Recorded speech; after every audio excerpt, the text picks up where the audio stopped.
Indian media, they said that Dr. Zakir Naik is banned in UK, in Canada, in Malaysia, in Indonesia.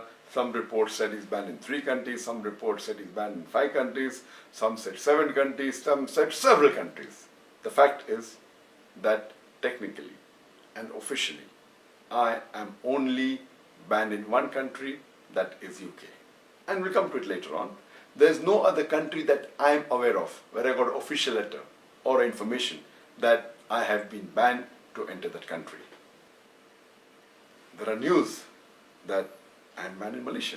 In fact, hardly 3 years back, in November 2013, I got the Toko Mahalijri Award, which is the highest award in Malaysia given by the King of Malaysia and the Prime Minister of Malaysia. Imagine the intelligence of Malaysia, but natural, they made a sing my records and then gave this award to me. So, and I was just there in Malaysia in the month of April, hardly 3 months back. And there I met the Prime Minister, the Deputy Prime Minister, the Home Minister, the Islamic Minister, the Sports Minister. In a span of about 4 days, I met about 15 ministers and chief ministers. Imagine, I'm banned in the country and I'm meeting the head of the country, I'm meeting the king, I'm meeting the Deputy Prime Minister. It is an irony. So this is what the media does. It picks up some information they get from hearsay, from some gossip, and they give it in headlines as though it's a gospel truth. Regarding my ban in UK, the only country which technically I am banned and officially am banned is UK. And to tell you correctly, the word banned is not appropriate because in UK, banned means the person who's banned, his lectures cannot be heard on the radio, on the television, his books cannot be sold. That is the meaning of ban. The right technical word for the UK is I am excluded. Excluded means my entry is not allowed in the country of UK.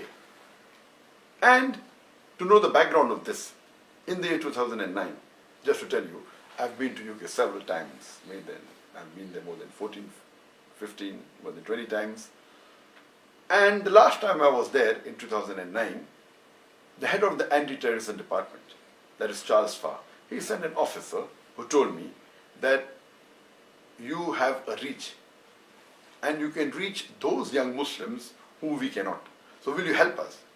And I told them, I'm most willing to help you as long as you guarantee me 2 things. Number 1, you should not ask me to do anything against the Quran, which is the word of Almighty God, and the Sahih Hadith, which is the saying of Prophet Muhammad, peace be upon him. And they agreed. So imagine the head of the anti-terrorism department wanted my help to reach those people who they could not reach, and I'm aware that my popularity is there in different parts of the world, especially in UK. But just a few months later, in the year 2010, the Labour Party, which was ruling, it lost the election, and the Conservatives came to power.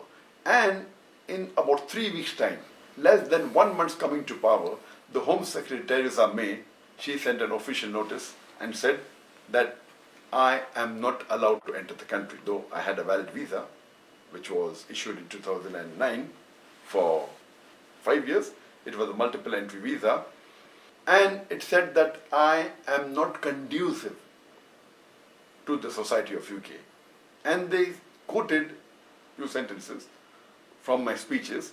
And one speech she quoted that I gave in UK was that I said in my speech in UK that I condemn the 3,000 Americans killed in the 9/11 attack. I condemn more than 50 people killed in the tube bomb blast in London. I condemn more than 180 people killed in Bombay in the serial train bomb blast. But I also condemn the thousands of innocent people killed in Afghanistan, in Iraq, and in Palestine.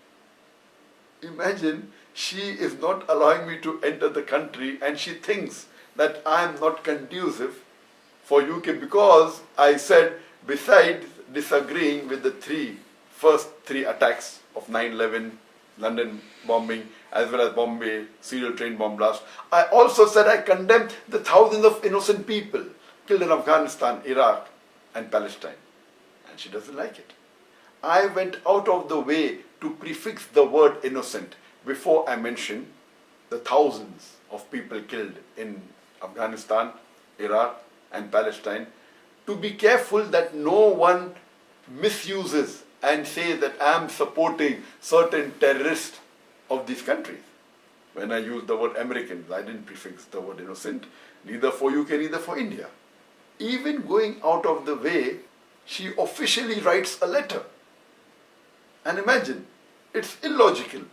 No one in the right sense can ever agree that why am I not conducive when I'm condemning even the attack that took place in America, in London, in Bombay. Why do they don't like when I condemn the attack that took place in Afghanistan, Iraq and Palestine? These are the double standards.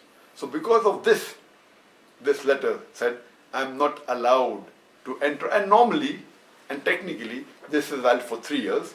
And that 2010 it was issued. So this letter was valid till 2013. So technically, I can apply for a visa for UK. As far as all the other countries in the world are concerned, I don't know of any other country in the world where I have been banned.